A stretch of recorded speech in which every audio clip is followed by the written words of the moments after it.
Bueno, tal cual lo anunciamos, tenemos un invitado que es un amigo del programa que ha concurrido varias veces, que es el jurista, profesor universitario y político de raza, que es el doctor Antonio María Hernández, a quien te damos la bienvenida y te agradecemos tu participación. Antonio María, sabemos que has tenido algún problemita médico, pero que te vemos muy bien.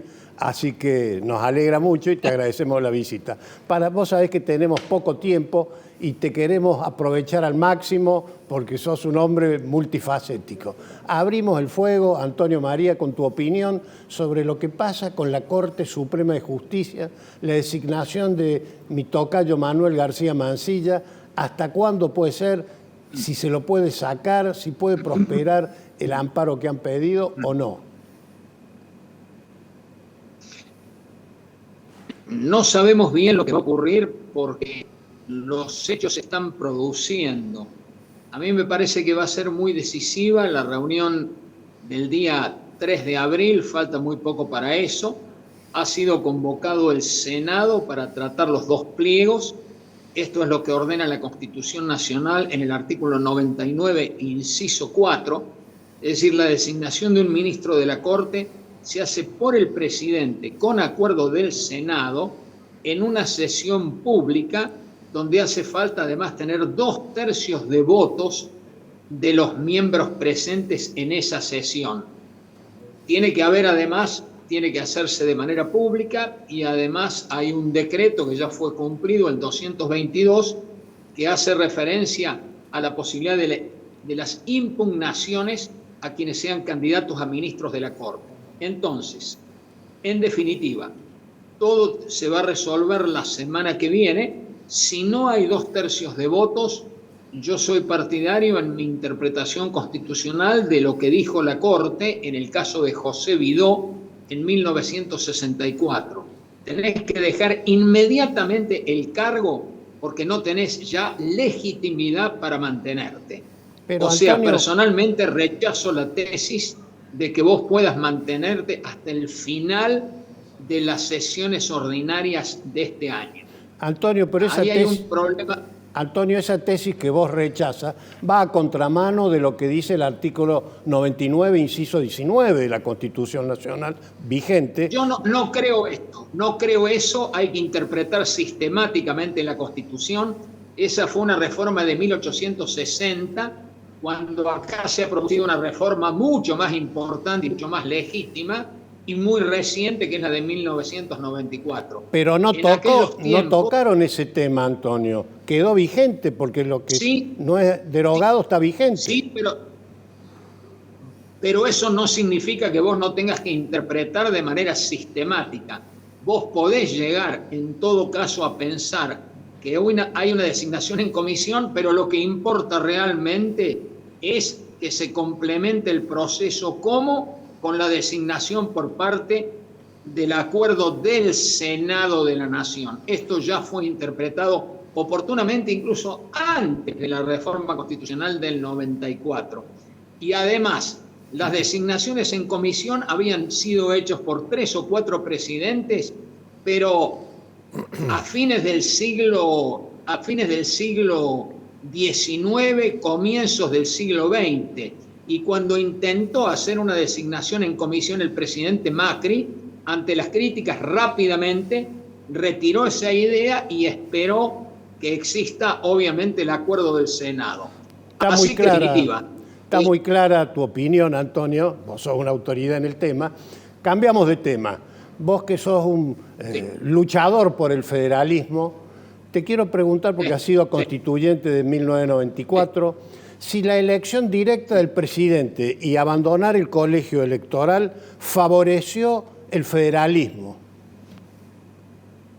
No tiene ninguna relación un tema con el otro. Ese tema lo estudió muy en particular e hizo una inserción al respecto Horacio Rosati, el actual presidente de la Corte, que fue convencional constituyente. Cuando vos analizás el peso que tienen los grandes estados por elección directa o por colegio electoral, el peso sigue siendo lo mismo. Ninguno de nosotros puede desconocer que con colegio electoral o sin ello tiene mucho peso. Por ejemplo, la provincia de Buenos Aires, la de Córdoba, la de Santa Fe, o en la Federación Norteamericana, que todavía tiene colegio electoral, por ejemplo, el estado de California, o el estado de Texas, o el estado de Nueva York. Así que, en definitiva, era imposible pensar en una elección de tipo indirecta propia del siglo XIX, con una concepción ultraconservadora, pensando que el pueblo no tenía capacidad para elegir directamente ni al presidente ni a los senadores. O sea que esa posición que todavía sostienen algunos, la considero absolutamente superada por la historia, no le veo ninguna fundamentación. Los problemas del federalismo son otros. He escrito 20 propuestas para fortalecer el federalismo. Obviamente no se cumple prácticamente ninguna de ellas. Cada vez se afirma más en la Argentina el hiperpresidencialismo, que atenta directamente contra el federalismo. Y ahora, cuando nosotros esperábamos un cambio con el presidente Milei, porque en el acuerdo de mayo, en el punto número 5, apuntó al problema para mí más urgente dentro de las 20 propuestas que he formulado. O sea, sancionar cuanto antes la ley convenio de coparticipación impositiva para tener reglas claras en materia de federalismo fiscal. Sí, Antonio, todo eso ha sido olvidado. Antonio, Por lo cual se hablaba de que había que evitar esas presiones a los gobernadores con el manejo del dinero. Es la metodología política que hoy está utilizando el gobierno. Oye, Antonio, fíjate, repasando la historia, porque nosotros no podemos cortarla. No hubiera habido un presidente como Roca si no hubiera habido colegio electoral. No hubiera habido un Sarmiento si no hubiera habido colegio electoral. No hubiera habido un Juárez Celman si no hubiera habido colegio electoral. Eran todos del interior del país contra el mitrismo de Buenos Aires. Eso me hace pensar de que no era tan malo el sistema tipo norteamericano vigente con colegios en cada provincia. Porque si no... Roberto, siento esta argumentación, pero te comento lo siguiente. ¿Sabes? Estuve estudiando en Estados Unidos federalismo comparado argentino-norteamericano. Te puedo asegurar que la idea de dejar el colegio electoral hoy está presente en los Estados Unidos. Lo que pasa es que, claro, tienen obviamente una cultura política distinta y, en definitiva, ellos pueden aceptar que un presidente tenga 4 o 5 millones de votos menos que aquel que ha sido ungido presidente por colegio electoral. Pero eso se aguanta en Estados Unidos, no acá en Argentina. Nosotros en la Convención Constituyente no teníamos ningún otro camino de hacer lo que hicimos. Esa es la Constitución vigente. Ahora lo que hay que hacer es cumplirla. Nada de eso es lo que ocurre. Fíjate vos que estoy dando a conocer los datos de Juan Yach en el libro Federales y Unitarios en el siglo XXI. Ahí se analizan los ingresos tributarios por orden de gobierno. Gobierno federal, 84,4% de los ingresos. Ingresos de 23 provincias, más la Ciudad Autónoma de Buenos Aires, 14,2%. Ingresos de 2.250 gobiernos locales, 1,4%. Y escuchás vos al actual ministro Caputo, que cada día tiene problemas, me falta que hablemos de eso, ¿no? Decir que la presión tributaria lo tienen las tasas municipales. Este debe ser el gobierno más centralista que ha tenido la historia argentina. La Argentina cambia cuando nos aferremos a la Constitución y cuando cumplan la reforma del 94, que tuvo como uno de los puntos centrales y más importantes, y lo reconoce todo el mundo, la profundización del federalismo argentino. Sí, Antonio, yo no me puedo olvidar, fuimos compañeros en Santa Fe, de algo que me llamó mucho la atención. Vos viste que hubo una cláusula adicional respecto a lo que vos decías de la ley federal de coparticipación. Me acuerdo que estaba al lado mío el gobernador de Tierra del Fuego, que se llama José Estavillo. Me dice, oiga... Estavillo, sí. Oiga, Cornel, dice, no se haga ilusiones, porque va a salir cualquier cosa.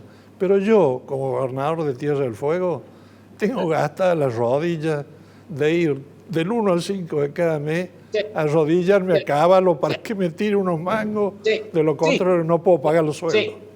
Antonio, cambio de tema. Roberto. Cambio de tema. ¿Qué Sí. opinas vos, que también Sí, has sido pero está muy bien constituyente lo que provincial, sobre esto de la vicegobernadora que no publica o ha demorado la publicación No. de los... porque el sindicato se lo prohíbe? Me parece un disparate. No, eso es un tema. Escúchame, querido Roberto y Manuel, primero felicitaciones por la calidad de las preguntas y por la invitación que tengo. Es decir, es muy triste lo que estamos hablando, es la decadencia institucional, también se vive en Córdoba.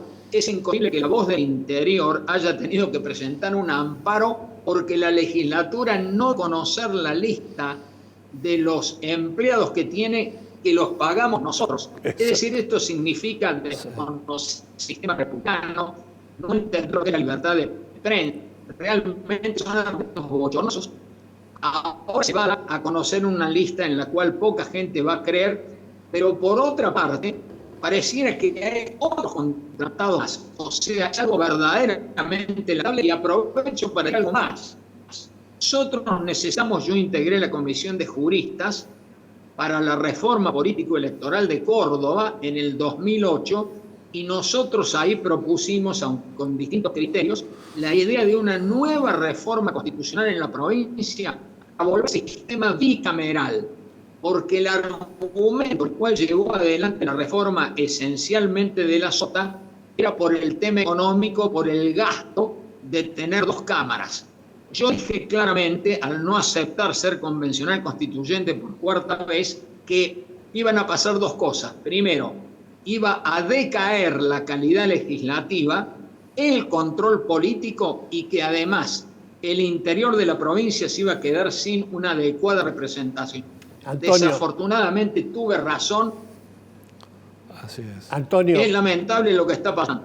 sí, te agradecemos. Vos sabés que el tiempo es tirano y tenemos que terminar el programa. Y bueno, vamos a tener que seguir hablando porque han quedado muchos temas en el tintero y tu opinión es una opinión autorizada. Te agradecemos nuevamente, te deseamos lo mejor y muchas gracias. Gracias por esta invitación. Solamente como comentario. Los últimos dos premios Nobel, especialmente Daron Acemoglu y James Robinson, en su obra, premiados esencialmente por su obra ¿Por qué fracasan los países? Síntesis: porque dejan de cumplir las leyes e instituciones. No va a haber verdadero desarrollo económico si nosotros no respetamos la institución, la seguridad jurídica y el valor de las instituciones. Gracias por todo. Gracias, Antonio. Gracias, Antonio, nuevamente.